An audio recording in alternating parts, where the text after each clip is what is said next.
what's really important about all of that is the conversation is the key. When was the last time you went to a party and got stuck at the party with the person who talks nonstop? Has that ever happened to you? One of the reasons I avoid parties. Well, exactly. So the person talks nonstop. There's no pause between any ideas they express. They just keep going on and on. You can't listen, so you're listening less. They see you're listening less. Do they talk less or talk more? They talk more. There's no pause anywhere. When you and your listeners leave this podcast, you're going to discover that most PowerPoint presentations are like getting stuck at the party with the person who talks nonstop. There isn't a pause to be found anywhere. It's impossible to listen to. So we give up and we start planning our vacation, going over a issue with our spouse, partner, significant other, or trying to figure out whether or not our investments are going to work this month, rather than listen to what the person's saying. I went to a presentation once where the person said, I got to get through 55 slides in 51 minutes. Oh my gosh. And I looked around the room in less than 2 minutes, and there's not one person even remotely paying any attention to this speaker at all. So that was before lunch. We had lunch, and then I had the afternoon with this group. And one of them said, so what you're basically telling us is that the presentation we saw this morning was a complete waste of time. Well, the people who presented in the morning were the ones paying my bill. So, well, I tell you, that got my heart rate up. So I paused and I thought about it and I said, you'll all get continuing education credits for attending this morning, correct? And they said, yeah. I said, well, then there was some value to it. And they came up to me after the presentation and said, that was well done. And that's pretty incredible because quite a lot of modern life seems to be like that. A lot of things that are called training is you just sitting through a slide presentation, whether it's on, and now it's on Zoom, which to me is even worse for some reason. I don't know. There's no time constraints. I was at, I don't mean to bash this club that I'm a part of, but I'm a part of a club and they do a monthly meeting and I don't want to go to them because it should just be like, hey, how you doing? How you doing? How was your month? Da, da, da, da.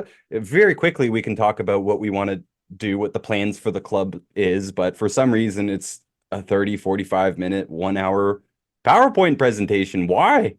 I don't want to be here. Yeah, well, I chaired I chaired the International Accreditation Council of the International Association of Business Communicators. First thing I did as chair was ban PowerPoint from our meetings. The pushback I got was phenomenal from people who know this is coming. Well, how would you not know me and not know that this is coming? But by the end of it, people were saying, I can't believe how much we get done at our meetings now. It's mind-boggling, the difference. And before the meetings, it takes a long time to put together a presentation. Oh, PowerPoint sucks the time up. I mean, what I always say to people, if it takes you longer than a half hour to put your slides together, your slides are too complex. Go back to the drawing board and start over. I do a lot of other people's podcasts, like probably average one or two a week. If I had to make a PowerPoint presentation before them, there's no way. There's no way. I just got to show up and have a conversation with them in my mind. I don't like to have too much prepared. It's too rigid. Let's let it go wherever it goes. Well, exactly. And there have been a couple of problems that have occurred with PowerPoint. One we've talked about, which is the critical thinking. But the amount of time it takes to do it versus the impact on the communication process just leaves me thinking, what are we doing? Like, what are we doing? I went to Michigan before COVID with my cousin and a couple of friends of his to see Manchester United play Liverpool. My cousin is a big Liverpool fan, and I got a Manchester United jersey just to bug him. I digress, but it was fun. And we went to the big house to watch this.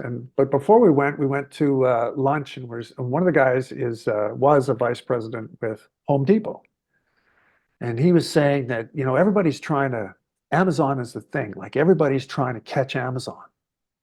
the whole retail sector is being completely upended and Amazon's responsible and we all want to be like Amazon. So I said, well, do you use PowerPoint at your management meetings and your board meetings? Oh yeah, I got to use PowerPoint. Well, one of the things that sets Amazon apart, if you want to catch them, you have to make decisions like them and as effective as they make them. And the best way to do that is to separate the written word from the spoken word in order to make those effective decisions. Oh, can't do that. No, no, no.